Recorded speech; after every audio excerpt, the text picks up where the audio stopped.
নমস্কার, আপনাদের কাছে আবার চলে এলাম রীতার সাথে কিছুক্ষণ আড্ডা, গল্প, নানান রকম শেয়ারিং এসব নিয়ে। আপনারা আগে আমার ভিডিওগুলো দেখেছেন, আপনাদের ভালো লেগেছে, আপনারা জানিয়েছেন, শুনে আমার খুব ভালো লেগেছে। আপনাদের সকলের সাথে নিয়ে চলবো বলেই বিভিন্ন কাজকর্মের মধ্যেখানেও আসি, নিজের ভালো লাগার কথা আপনাদের সাথে শেয়ার করি। যখন যা ভাবি মাথায় সেগুলো আপনাদের সাথে শেয়ার করে নিই। আপনাদের ভালো লাগছে শুনে আমারও খুব ভালো লাগছে।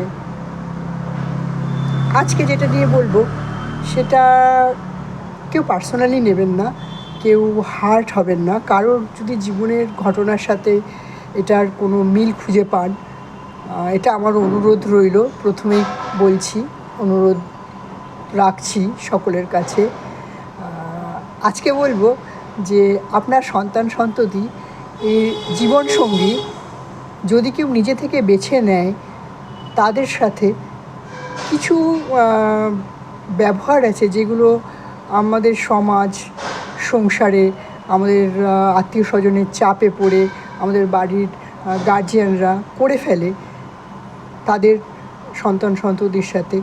তো অনুরোধ করব, শুনুন, যদি ভালো লাগে তাহলে সেগুলো একটু করার চেষ্টা করবেন, বা আশেপাশে যদি দেখেন কেউ এইরকম কাজে যুক্ত আছে তাদেরকে একটু মানা করা আর কি। হ্যাঁ, শোনা না শোনাও তো সেটাই তাদেরই চয়েস। তবু আমাদের তো একটা সামাজিক দায়িত্ব আছে সব কিছুতেই। সেই সামাজিক দায়িত্বের মধ্যে একটাও এরকমও পড়ে, যদি আমার আশেপাশে কোনো কেউ এরকম কোনো সমস্যা দিয়ে যায় বা সমস্যায় পড়ে, তাহলে তাকে যতটা সম্ভব সাহায্য করা। যেটা বলছিলাম, আমাদের সন্তান সন্ততিটা আমাদের খুব আদরের, এবং আমাদের এখন যা বয়স, আমাদের সন্তান সন্ততিদের বিয়ে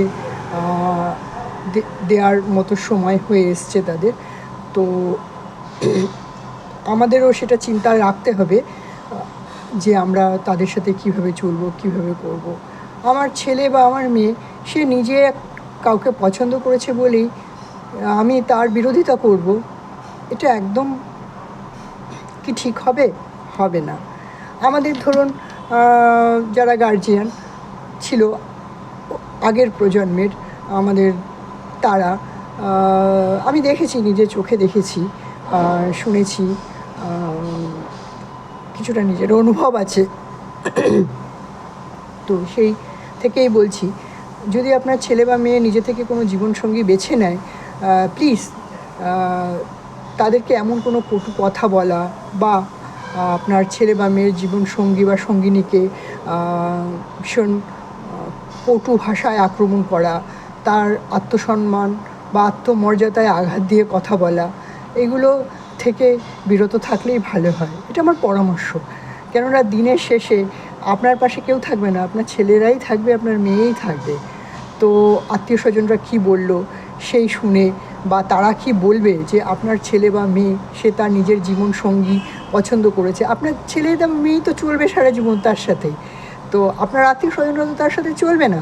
তাহলে আমরা অন্যের কথায় নেচে উঠে নিজের সন্তান সন্ততির সাথে দুর্ব্যবহার করা, বা পরিবারের যদি আপনার অন্য কোনো সদস্য থাকে তারা আপনাকে উস্কালো এবং সেই উস্কানিতে আপনি পড়ে আপনার সন্তানের জীবনসঙ্গী বা সঙ্গিনীকে দুটো ভালো মন্দ কথা শুনিয়ে দিলেন, বা তাদের আত্মায় এমন আঘাত দিলেন যে তারা তো ভাবতেই পারে না যে বাইরে থেকে আঘাত আসাটা একরকম, কিন্তু যখন মা বাবা বা ইনলজদের থেকে আঘাত আসে তখন কিন্তু সেই আঘাতটা চিরস্থায়ী একটা ক্ষতের রূপ দেয়।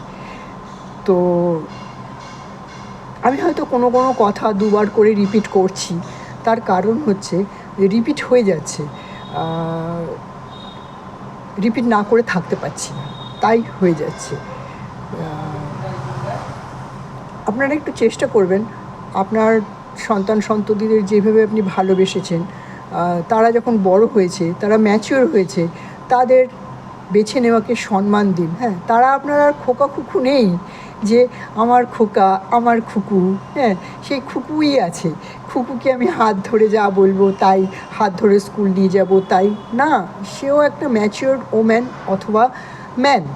তো হ্যাঁ, মানে আপনার অপছন্দ হতেই পারে। আর আজকের দিনে বেশিরভাগ ছেলেমেয়েরাই তারা নিজেদের চয়েসেই তাদের জীবনসঙ্গী বা সঙ্গী খুঁজে নেয়।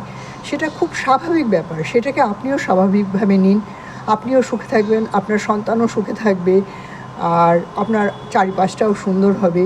আর তাদেরকে এমন কোনো আঘাত করবেন না যে আঘাত তাদের মনে পাকাপাকি, বাবা মাদের থেকে আঘাত এলে সেটা পাকাপাকিভাবে তো আত্মায় বসে যায়, সেই রকম কিছু করবেন না। হ্যাঁ, এটা আমার আবার অনুরোধ। এটা কিন্তু কোনো এরকম বিষয় না যে আমি আপনাকে কোনো পরামর্শ দিচ্ছি বা কোনো জ্ঞানের কথা শোনাচ্ছি, ব্যাপারটা তা নয়। ব্যাপারটা হচ্ছে যে আমরা আমাদের সংসারে যারা আছে নতুন, তাদেরকে আমরা পুরনো আমাদের সাথে যা হয়ে গেছে সেইগুলোই যাতে আমরা রিপিট আমাদের সন্তানদের সাথে আমরা না করি। হ্যাঁ, আমার ছেলে বা মেয়েকে আমি পড়িয়েছি অনেক টাকা খরচ করে অনেক ভালো জায়গায়, তার মানে কি সে আমার সম্পত্তি হলো? একদমই না। হ্যাঁ, সে তার মন মর্জি, তার বিচার বিবেচনা, হ্যাঁ, সেইভাবেই তাকে আমরা তৈরি করি। আমাদের ছেলেপুলেদের সেইভাবেই আমরা শিক্ষা দীক্ষা দিই সকলেই, যাতে সে তার নিজের ভালোটুকু সে ভালোই বোঝে এবং সে তার নিজের এইটুকু বিশ্বাস রাখুন ছেলেপুলের ওপরে যে আপনার ছেলে বা মেয়ে যে জীবনসঙ্গী বা সঙ্গিনীকে নির্বাচন করবে, তাকে যদি আপনি মর্যাদা দেন, তাকে যদি আপনি ভালোবাসেন, তাহলে আপনার কাছে দুগুণ না, হাজার গুণ হয়ে সেই ভালোবাসা, সম্মান, রেসপেক্ট এগুলো ফিরে আসবে। হ্যাঁ, ভালো থাকবেন। পরম করুণাময় ঈশ্বরের আশীর্বাদ সকলের উপরে বর্ষিত হোক। ভালো থাকুন। আবার আসবো। আজকে একটু সিরিয়াস কথা হয়ে গেল, মনে হলো এটা নিয়ে একটু বলি। তো আজকে এই অবধি। ভালো থাকবেন। নমস্কার।